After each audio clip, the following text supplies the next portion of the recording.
गांव में एक श्यामू नाम का महान पंडित रहता था। बड़े बड़े राजा भी श्यामू की बुद्धिमानी के आगे सर झुकाते थे। एक शाम श्यामू अपने तालाब के पास टहल रहा था। मंद मंद हवा चल रही थी। गांव की औरतें कुएं से पानी लेकर अपने घरों की ओर जा रही थी कि तभी तालाब के पास बैठे श्यामू की नजर दूर से आते राजा के बेटे युवराज पर पड़ी। अरे यह क्या, राजा का बेटा इस तरह से भागते हुए कहाँ जा रहा है, और वह भी बिना घोड़ा गाड़ी के। श्यामू चकित होकर महाराज के किशोर पुत्र युवराज को एक टक देख रहा था, जो उसकी तरफ बड़ी ही तेजी से चलते हुए आ रहा था। श्यामू के लिए ये चौंकाने वाला था कि महाराज का बेटा गांव में पैदल चलता हुआ इस तालाब तक आया, लेकिन ये सच था। कुछ ही देर में राजा का बेटा श्यामू के सामने खड़ा था। श्यामू ने उसकी ओर देखा तो युवराज हाफ सा रहा था। तेज चलने के कारण उसकी सांसें फूल गई थी। युवराज ने श्यामू के पास पहुंचकर उन्हें नमस्कार किया। श्यामू ने युवराज की ओर देखकर मुस्कुराते हुए पूछा, क्या बात है युवराज, गांव की सैर के लिए निकले हो? युवराज ने अपनी सांसों पर काबू पाते हुए कहा, पंडित जी, मुझे कोई सच सा लगने वाला ऐसा झूठ बताइए जिससे बड़ा कोई दूसरा झूठ ना हो। युवराज की बात सुनकर श्यामू भौचक्का रह गया, लेकिन वो ये भी समझ चुके थे कि जरूर कोई ऐसी घटना हो गई है जिससे युवराज परेशान हैं और खुद चलकर उनके पास आए हैं। ऐसे में श्यामू ने युवराज से पूछा, अरे ऐसा क्या है युवराज, अचानक आपको यह क्या सूझी कि एक झूठ की तलाश में गांव चले आए? युवराज ने श्यामू की तरफ देखा और कहा, बस पंडित जी, मुझे आप कोई ऐसा झूठ बताइए जिसकी कोई काट ना हो। श्यामू ने युवराज की बेचैनी भांप ली और उसका कंधा थपथपाते हुए बोले, युवराज, आपको झूठ सुनना है तो मैं फिर जरूर सुनाऊंगा, लेकिन यदि आप मुझे बता दें कि आप यह झूठ क्यों सुनना चाहते हैं तो शायद मैं आपके लिए ज्यादा अनुकूल झूठ बता पाऊं। श्यामू की बात सुनकर युवराज थोड़ा सोच में पड़ गया, जिसको देखकर श्यामू ने फिर से कहा, आइए घर चलते हैं, वहीं बैठकर बातचीत करते हैं और वहां मैं आपकी जरूरत समझकर आपको कोई झूठ भी बता दूंगा। श्यामू अपने साथ युवराज को लेकर अपने घर आ गए और फिर घर आकर श्यामू ने अपनी पत्नी को आवाज देकर युवराज के लिए मिठाई और लस्सी मंगवाई। जलपान करके युवराज ने फिर श्यामू से कहा, पंडित जी, शाम ढल रही है, महल में मेरे ना होने से वहां सभी चिंतित होंगे। कृपया मुझे कोई ऐसा झूठ बताइए जिससे बड़ा झूठ कोई दूसरा मुझे नहीं सुना सके। युवराज, पहले आप मुझे बताइए कि आप ऐसा झूठ क्यों सुनना चाहते हैं। मुझे पूरी बात बताइए, तभी मैं आपकी कोई सहायता कर सकूंगा। पंडित जी, आज सुबह मैं दीवान और नगर सेठ के पुत्रों के साथ बाजार गया था। वो दोनों मेरे मित्र हैं और सहपाठी भी। हम तीनों बाजार में मटर गश्ती करते हुए इधर उधर की बातचीत कर रहे थे। थोड़ी देर में ही बातें झूठ पर टिक गई। सभी तरह तरह की झूठी गप्पें हाँकते और हंसते। इसी तरह बात बात में हम तीनों बहुत जोश में आ गए और हमने शर्त लग गई कि जो सबसे बड़ा झूठ बोलेगा उसे 100 स्वर्ण मुद्राएं मिलेंगी। युवराज अपनी बात कहता कहता बीच में ही रुक गया। युवराज को इस तरह से चुप देखकर श्यामू को ये बात समझ आ गई थी कि बात यहीं खत्म नहीं हुई है। उन्होंने युवराज से कहा, युवराज, आप चुप हो गए, आगे क्या हुआ बताइए, नहीं तो मैं आपकी मदद नहीं कर पाऊंगा। युवराज ने झिझकते हुए कहना शुरू किया, पंडित जी, इसके बाद दीवान के पुत्र ने सबसे पहले झूठ सुनाना शुरू कर दिया। उसने कहा, आज से 100 साल पहले मेरे परदादा यहाँ के राजा थे और आज जो मिथिला नरेश है उनके परदादा बहुत गरीब थे, निर्धन। इधर उधर टहल टिकोला करते उनकी जिंदगी गुजर रही थी। एक दिन वो मेरे परदादा के पास आए, जिससे कि राजकोष में उनकी परवरिश के लिए एक निश्चित रकम वेतन के रूप में मिल सके। मेरे परदादा को उन पर दया आ गई और उन्होंने उन्हें हुक्का भरने के लिए काम पर अपने पास रख लिया। युवराज ने आगे कहा, क्या कहूं पंडित जी, उसकी गप सुनते ही मेरी मति मारी गई और मुझे गुस्सा आ गया और मैं गुस्से में बोल पड़ा, झूठ, बिल्कुल झूठ, ऐसा हो ही नहीं सकता।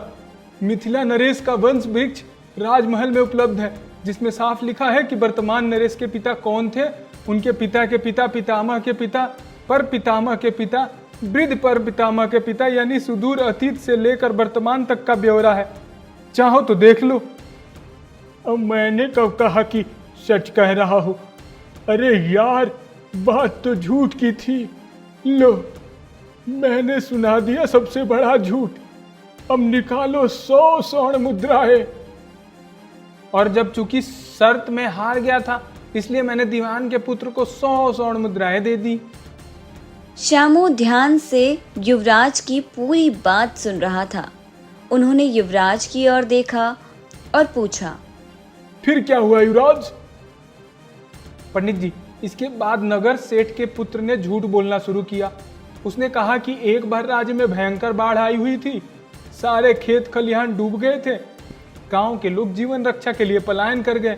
यही हाल नगर का था। नगरवासी भी बाढ़ की विनाश लीला से बचने के लिए सुरक्षित स्थानों पर आ चुके थे। नगर में केवल मेरा परिवार बचा रह गया था, या फिर महाराज का। चूंकि मेरा परिवार व्यापार से धन अर्जन करता है, इसलिए हमारे पास अनाज का अकूत भंडार था, जो हमारे भवन के सबसे ऊपरी तल्ले पर रखा गया था, ताकि बाढ़ का पानी हमारे भवन में प्रवेश करे तो अनाज को कोई नुकसान न पहुंचे। बाढ़ के कारण राजभवन के छोटे छोटे कर्मचारी भाग चुके थे। एक दिन बाढ़ का पानी राजभवन में घुसी गया और देखते देखते राजभवन का अन्न भंडार पानी में डूब गया। इसके बाद राजभवन के लोग भूख से बिलबिलाने लगे। तब महाराज स्वयं मेरे पिता के पास आए और अपना अंग वस्त्र उनके सामने फैलाकर विनती की कि सेठ जी दया करके हमारे महल में अनाज की कुछ बोरियां भिजवा दीजिए, भगवान आपकी मदद करेगा। उन्होंने कहा कि महाराज ठीक वैसे ही बोल रहे थे जैसे भिखमंगे भीख मांगने के लिए बोलते हैं, गुहार लगाते हैं। बस पंडित जी, फिर क्या, इतना सुनते ही मुझे फिर से गुस्सा आ गया और मैं नगर सेठ के बेटे पर टूट पड़ा और उसका गला दबाते हुए मैं चीखने लगा, शर्म नहीं आती तुम्हें महाराज के प्रति ऐसा झूठ बकवास करते हुए? तुम्हारे पिता जैसे 1000 व्यापारी मिलकर भी मिथिला नरेश की संपदा की बराबरी नहीं कर सकते, समझे तुम? नगर सेठ के पुत्र ने विनम्रता पूर्वक अपना गला युवराज से छुड़वाते हुए कहा, क्रोधित ना हो युवराज, बात तो झूठ कहने की थी। मुझे खुशी है कि मैं आपको सबसे बड़ा झूठ सुना दिया। अब आप अपनी जेब ढीली करें, आप शर्त हार गए, इसलिए निकालिए 100 स्वर्ण मुद्राएं। युवराज ने लंबी सांस ली और फिर श्यामू की ओर देखते हुए कहा, बस पंडित जी, शर्त के अनुसार मैंने 100 स्वर्ण मुद्राएं दे दी और उन्हें यह कहकर वापिस आ गया कि शाम होने को है, मैं अपनी तरफ से झूठ कल सुनाऊंगा। इसके बाद पंडित जी मैं आपको खोजता हुआ तालाब के पास पहुंच गया। मैं मुश्किल में हूं पंडित जी, क्योंकि 200 स्वर्ण मुद्राएं राजकोष की हैं। यदि इन्हें कोषागार में नहीं डाला गया तो मैं किसी को मुंह दिखाने के काबिल नहीं रह पाऊंगा। इसलिए पंडित जी बस आप ही मेरी मदद कर सकते हैं। श्यामू से इतना कहकर युवराज ससकने लगा। श्यामू अपनी जगह से उठकर युवराज की पीठ थपथपाते हुए बोले, शांत हो जाए युवराज, अभी आप घर जाएं, विश्राम करें। कल मैं आपके साथ वेश बदलकर चलूंगा और मैं झूठ सुनाऊंगा उन्हें। आपको 200 स्वर्ण मुद्राओं के स्थान पर उनसे 400 स्वर्ण मुद्राएं दिलवाऊंगा, आप चिंता ना करें। हाँ, कल जब मैं आपके साथ चलूं तो आप अपने मित्रों से मेरा परिचय यह करते हुए कराएं कि ये मेरे मामा हैं। यह सब कहते हुए आप बिल्कुल नहीं घबराएं, बाकी मैं संभाल लूंगा। युवराज अस्वस्थ होकर श्यामू के घर से राजमहल वापस लौट गया। दूसरे दिन युवराज के साथ श्यामू बाजार पहुंचा। थोड़ी ही देर में दीवान का पुत्र और नगर सेठ का पुत्र भी वहां पहुंच गया। दोनों आपस में बात करते हुए बोले, कल तो हमने झूठ बोलकर युवराज से 100 स्वर्ण मुद्राएं जीत ली थी। अहो ब्रजेश, शायद आज भी हम पर कुछ लक्ष्मी कृपा हो जाए। नगर सेठ पुत्र और दीवान पुत्र दोनों ही बाजार के बीचों बीच बने चबूतरे के पास आए, जहां बाजार में आए लोग अक्सर जरूरत पड़ने पर विश्राम करते थे। कुछ देर बाद युवराज भी अपने मामा बने श्यामू के साथ बाजार के इस चबूतरे पर आ पहुंचे। इसके बाद युवराज ने अपने मित्रों का परिचय अपने मामा बने श्यामू से करवाया। और कैसे हो मित्रों, इनसे मिलो, यह है मेरे मामा। इनसे तो हम अपना परिचय कर ही लेंगे, लेकिन तुम यह बताओ कि आज के झूठ के लिए तुम तैयार हो? हाँ युवराज, कहीं ऐसा ना हो कि आज फिर हम तुमसे 100 स्वर्ण मुद्राएं घर लेकर जाएं। युवराज के मित्र उतावले हो रहे थे कि युवराज आज सफल नहीं होंगे और उन्हें फिर से 100-200 स्वर्ण मुद्राएं बैठे बिठाए हाथ लग जाएंगी। इसलिए बिना मामा पर ध्यान दिए दोनों ने युवराज से कहा, अब सुनाओ अपने सबसे बड़ा झूठ। क्यों ना हम इस झूठ की प्रतियोगिता में मामा जी को भी शामिल कर लें। युवराज के ये कहते ही दीवान पुत्र और नगर सेठ के पुत्र ने श्यामू पर दृष्टि डाली। श्यामू ने अपना वेश बिल्कुल गवारों की तरह बना रखा था। दोनों ने श्यामू को देखकर सोचा, ये तो गवार लग रहा है, ये भला क्या ही झूठ सुनाएगा। शामिल होने देते हैं इन्हें भी, क्या पता इनकी गांठ से भी कुछ स्वर्ण मुद्राएं आज हमें मिल जाएगी।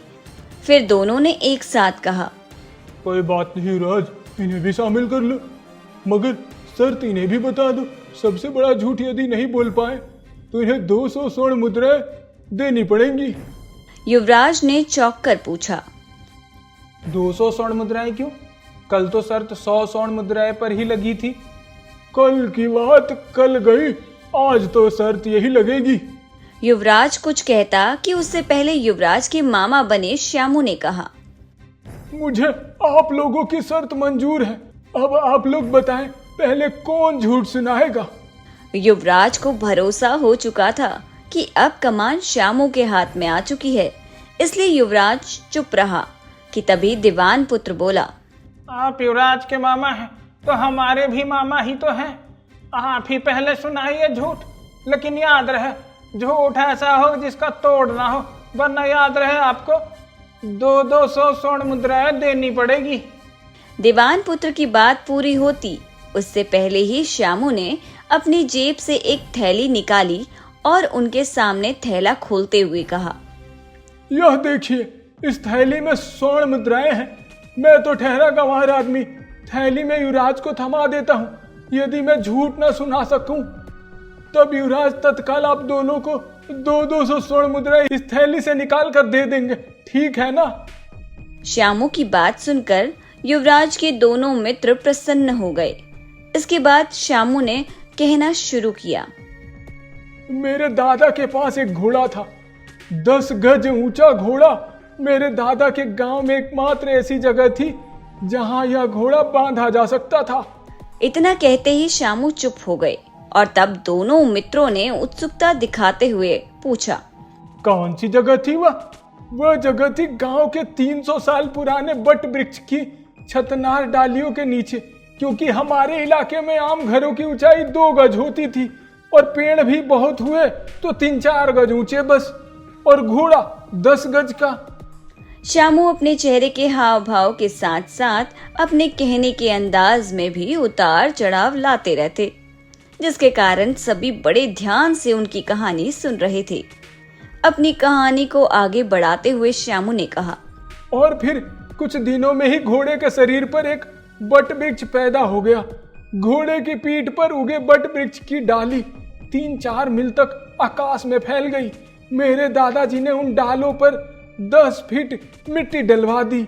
इस तरह दादाजी ने घोड़े की पीठ पर उगे बट वृक्ष को 3 मील लंबे और 3 मील चौड़े समतल भूतल के रूप में बदल दिया और वे उस पर खेती करने लगे।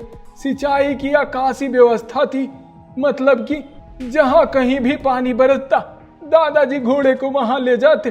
घोड़े के साथ साथ खेत में भी वर्षा वाले स्थान पर पहुंच जाता और खेत में लगी फसल की सिंचाई हो जाती। इतना कहकर श्यामू फिर से चुप हो गए। सभी युवक अब तक उनकी इस अजीबोगरीब दिलचस्प कहानी को बड़े गौर से सुन रहे थे। उन्हें चुप देखकर दीवान के बेटे ने पूछा, फिर क्या हुआ मामा जी? फिर क्या? एक बार दादाजी के राज में भयानक सूखा पड़ा। खेत में दूर दूर तक हरियाली झुलस गई। लोग त्राहि त्राहि करने लगे, लेकिन घोड़े के पीठ पर उगे बट वृक्ष पर बने खेत की फसलें लहलहा रही थी। जहां कहीं भी बरसात होती, दादाजी घोड़े की पीठ पर सवार होकर घोड़े को वहां ले जाते। सारे राज्य में अनाज भंडार खत्म हो गया, लेकिन हमारे दादा का अनाज भंडार ठसाठस भरा हुआ था। सूखे के कारण जो तबाही पैदा हुई थी, उससे नगर सेठ के दादा और दीवान जी के दादा भी प्रभावित हुए थे। एक दिन वो मेरे दादाजी के पास आकर रोने लगे और बताने लगे कि उनका परिवार अनाज के अभाव में भूखा मर रहा है। उनका रोना सुनकर मेरे दादाजी को दया आ गई और उन्होंने दीवान के दादा को 1000 मन गेहूं और 1000 मन चावल और 500 मन दाल देकर उनका कागज बनवा लिया था कि जब उनके पास इतना अनाज हो जाए तब मेरे दादाजी को वो अनाज वापस कर देंगे। मेरे दादाजी ने नगर सेठ के दादाजी को भी इतना ही अनाज दिया और उसके दस्तावेज बनाकर उनके अंगूठे का निशान लगवा लिया कि जब उनका अनाज वापस मिल जाएगा तब वो दस्तावेज नष्ट कर देंगे। तब से हमारी 2 पीढ़ियां गुजर गई और अब वो दस्तावेज मेरे पास आया है। नगर सेठ और दीवान ने अब तक हमारे दादाजी का अनाज वापस नहीं किया है। दीवान और नगर सेठ के पुत्र ने जब श्यामू की कथा सुनी तो वे युवराज की तरफ देखते हुए बोले, कसम से यह आदमी झूठा है। ऐसा कभी नहीं हुआ। भला 10 गज का भी घोड़ा हो सकता है। उटपटांग बातें कहकर तुम्हारे मामा जी हमारा अपमान कर रहे हैं। अच्छा, यदि मेरी बातें झूठ है तो निकालो 200 स्वर्ण मुद्राएं, नहीं तो मैं निकालता हूँ तुम्हारे दादाजी के दस्तावेज। श्यामू की बात सुनकर दीवान पुत्र और नगर सेठ पुत्र दोनों ही झेप गए। वे शर्त हार चुके थे। 200 स्वर्ण मुद्राएं देना उनके वश की बात नहीं थी, इसलिए दोनों ही युवराज के सामने गिड़गिड़ाने लगे। युवराज का दिल भी अपने मित्रों की बेबसी पर पिघल गया और उन्होंने श्यामू से कहा, जाने दीजिए मामा जी। जाने तो दूंगा युवराज, यदि ये दोनों आपकी स्वर्ण मुद्राएं लौटा दे और यह संकल्प ले कि भविष्य में इस तरह की शर्तें वो किसी के साथ भी नहीं लगाएंगे तब। नगर सेठ और दीवान के पुत्र ने युवराज से जीती गई रकम युवराज को लौटा दी और श्यामू के सामने हाथ जोड़ते हुए बोले, मामा जी, हम इस तरीके के शर्त कभी नहीं लगाएंगे। हमें क्षमा करें। हम आपको वचन देते हैं कि भविष्य में धन प्राप्ति के लिए हम एक सही मार्ग की तलाश करेंगे। इसके लिए हम शर्त लगाने या जुआ खेलने की कल्पना भी नहीं करेंगे। उनकी बात सुनकर श्यामू खुश होकर तीनों युवकों को मिठाई की दुकान पर ले गया और वहां पर उन तीनों को जी भर कर मिठाई खिलाई और खुद भी जी भर कर मिठाई खाई।